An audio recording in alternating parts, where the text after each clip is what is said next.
ng AI, pero ng buong industriya ng network marketing. That's why I love this guy. He's an achiever, he's a competitor, pero this guy have a heart to help everyone and serve everyone. Everybody, on our first AI forum, let's welcome our Chief Strategy Officer. Tayo tayo lahat, Mr. Joseph!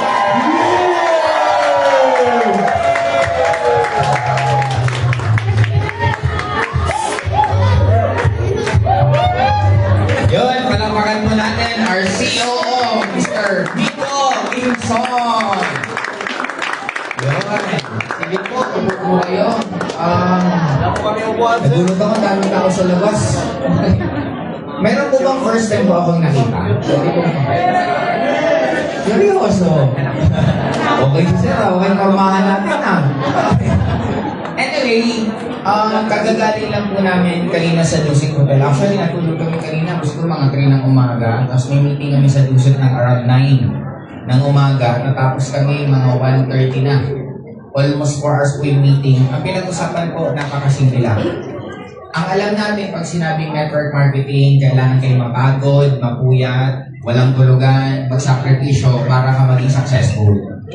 Ngayon, sabi namin, bakit hindi natin gawin sa Ascentra na pwede ka naman yumaman at makuha mo goal mo ng madali, magaan, at masaya. Ibig sabihin, hindi mo kailangan iwanan ang pamilya mo, hindi mo kailangan grabe sa sakripisyo. Ang ginawa po natin dito, mas pinapadali po natin. Ang pinag-usapan po namin kanina sa more than 4 hours meeting is, pwede na bang i-pwede mo? Teka lang. Pipiliin ko lang. Una, magkakaroon mo tayo ng sarili nating app na doon ka na pwedeng gumawa ng mga schedule mo. Kasi ilalagay mo pa, di ba may calendar tayo sa cellphone. Pero we will have our own. Ang kagandahan dito, nakikita ngayon kung meron kang ginawa o wala. Okay? Kasi problema sa ating minsan, ang mga reklamo, yung wala naman schedule. Di ba magtataka, okay, down na ngayon. Wala akong hinikita. May kausap ka, wala ako. At least ngayon, kasi honestly po, isa sa naging way ko bakit ako naging successful sa pag-network. Lumaki kasi ako na negosyante magulang ko. Since negosyante magulang ko, marunong ako mag-monitor. Elementary pa lang po ako, kumukuha na ako mismo ng boundary ng mga jeep namin. Kaya marunong na po ako pagdating sa pera, paano mag-ayos, paano mag-ganito. Nagamit ko po siya na nag-network ako. But the sad part is, hindi po kasi lahat na-expose sa pag-negosyo. Kaya ngayon dito po sa atin, ang ginagawa natin, magkakaroon po ng app na nandun na po yung mga schedules po ninyo. At ang maganda doon, madali kang mamonitor kung anong dapat ituturo po sa inyo. In short, wala kang schedule. Anong ituturo? Paano magpuno ng schedule? Marami kang kausap, walang nag-join. Anong ituturo sa'yo? Baka hindi ka marunong mag-closing? Baka hindi ka marunong mag-follow up? In short, mas madali pong maayos yung problema kasi na-identify. Kasi ang kadalasan po sa atin, lagi lang tayo motivate. Downline mo, down na down, minotivate mo. After nyo nag-usap, motivated na siya. Motivated siya mag-isip, ano kaya gagawin ko? Di ba marami sa atin na-attend ka ng seminar, balik na balik, grabe. Pag-uwi mo ng bahay, grabe. Hindi mo pa rin ang gagawin mo. Kaya dito mas specific. Since meron tayong sariling app, may demographics na po. Makikita mo ang downline mo sa buong Pilipinas, sa buong mundo. Makikita mo kung ilang taon ang mga downline mo, babae, lalaki, ano yung mga hilig. In short, mas malalaman mo na kung ano yung mga dapat mong gawin kasi nakikita mo yung buong data. Yun po yung app na dinidevelop po natin. Isa pa lang po yun. Meron pa po tayong isa na pinag-uusapan na lang namin, may sing-sing ka, na yung sing-sing mo, namumonitor yung BP mo, namumonitor yung blood sugar mo, namumonitor kung ano sakit mo. At ang isa pang dinidevelop, baka pagdating ng oras, yun ang gagamitin mo pambayad. Para po siyang GCash na nakakonect na po siya sa cellphone mo, na nandun yung laman ng pera mo, pag bibili ka, itatap mo na lang. Yun po yung mga pupuntahan mo natin. Kasi po ang kausap ko natin na developer, hindi po talaga siya birong developer. Talagang sobra po niyang galing na developer dito sa Pilipinas at sa ibang bansa.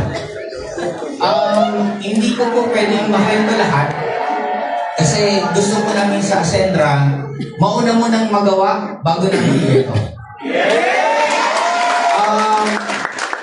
Parang ayaw namin na nauna yung kwento bago pa lang gagawin. Kaya gusto namin gawin muna, I expect ko this coming January of 2026 sa ground launching natin. Yung kahapon na nangyari, ang tawag ko doon soft launching. Sa January, ang tawag ko doon ground launching. Yun na po yung simula talagang totoo. Ito po, ang tawag dito, buong taon na to, warm up. Ang tawag dito, pre-pioneering. Ibig sabihin, hindi pa po tayo nagsisimula. Hindi pa tayo nagsisimula, ganito na tayo kalaki. Sa January, sa ground launching natin, gaano na kaya kalaki grupo mo? Tingin mo, ganito bang karami grupong pa lang na lahat? Or leaders mo pa lang to? Diba? Now sa akin, sa ground launching, anong expect? May expect yung mga dagdag pa pong products na kukunin natin, gagawin po natin. Pero ang isang pinaka-nakakabaliw, sino dito ang naka-experience ng visualization? Sino dito ang naniniwala sa law of attraction? Pero di ba, iniisip nila? Yes. What if yung iniisip niyo makita niyo? What if yung iniisip niyo nararamdaman niyo? Kesa tinuturuan ka na, darating ang tayo, magiging top earner ka. Literal na nakita mong naging top earner ka na. Hindi ko i-detalye kung ano yun, pero ilalabas po natin yun sa January. Kaya expect, tapos ang ano din namin this months, magkakaroon pa po tayo ng tinatawag na medyo barbaric, na may mga seminars pa pong ganito, mga trainings pong ganito.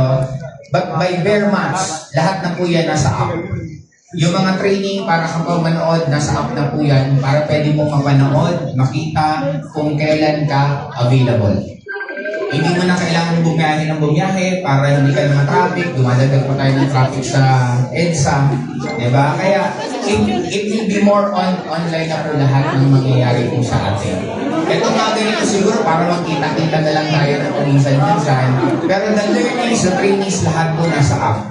Kasi ida-download na rin po lahat po ng videos po namin, lahat po ng talks namin, ilalagay na po sa AI. Para po pagdating ng oras, kakausapin niyo po AI na. Ang nag-training, nag-mentoring sa inyo, utak namin, boses namin, 24 hours na pwedeng kausapin ng buong grupo nyo, kahit hindi kami mismo yung nagsasalita kasi naka-AI na po tayo. Kung sa mga gumagamit ng ChatGPT, itry nyo parang kami po yung ChatGPT. Kaya paano ka pa madadown kung 24 hours nyo po kaming kausap? Hindi nyo na kailangan i-motivate downline nyo kasi AI na po ang nagmo-motivate. Kaya sa akin, ang dami pa pong mangyayaring maganda. Ang tip ko na lang po sa inyo lahat, ang first 1 to 2 years ng isang networking company na pa-crucial. Kasi pag hinataw nyo po ito ng sobra-sobra, hanggang bukas po ang Ascendra, makikinabang ka po sa buwan-buwan, weekly na kinikita mo. Kaya ang tanong, ilang milyon ang kikitain yung buwan-buwan, 1 year from now, 2 years from now? Kikita ka ba ng milyon? Yes! Milyon buwan-buwan o milyon weekly? Okay. Tandaan nyo, madali na pumugita ng milyon ngayon kasi sa Ascendra, meron palang 14 na direct na executive millionaires club na po kayo. Okay. Yan sa akin. Mamaya may training pa po kami ni Sir Georgian. Thank you po sa lahat ng pumunta. Sa mga nag-iisip pa po kung sasali, tandaan mo, mas nag-isip po kami sa iyo ng napakaraming beses. Hindi po namin ito gagawin ng ganito-ganito kung alam namin na hindi po ito lalaki. Gaano po gaganda? Pang ilang araw na tong office? First day. Kahapon, soft launching eh. Tama? Ito, first day. First day pa lang po, dinagdagan na po namin ng additional 300 square meter. May pinuhulit kami dito ng 300 square meter kasi alam namin yung mangyayari in the future. Kaya saan ka nakakita? Day 1 pa lang ng isang networking company, nag-e-expand na agad ng 300 square meter. Hindi kami mag-expand kung hindi namin nakikita na lalaki ng lalaki ito ng sobra-sobra. Ngayon, tatapusin ko na lang po ito sa pinaka-famous na kwento ng isang eroplano.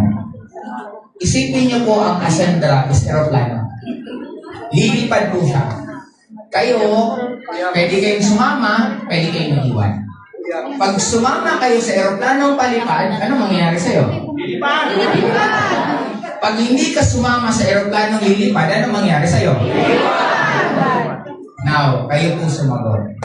Ang Ascendra na eroplanong lilipad at lilipad at lilipad ito. Sasama po ba kayo? Maramdaman, sasama po ba kayo? Kaya para sa akin, darating na tayo, babaha dito na napakaraming sasakyan. Darating na tayo, hindi lang tayo dito mamamasyal sa iba't ibang ilong-alok ng mundo. Nataw na muna tayo para pagdating ng oras. Itong December na darating, ibang-iba ang December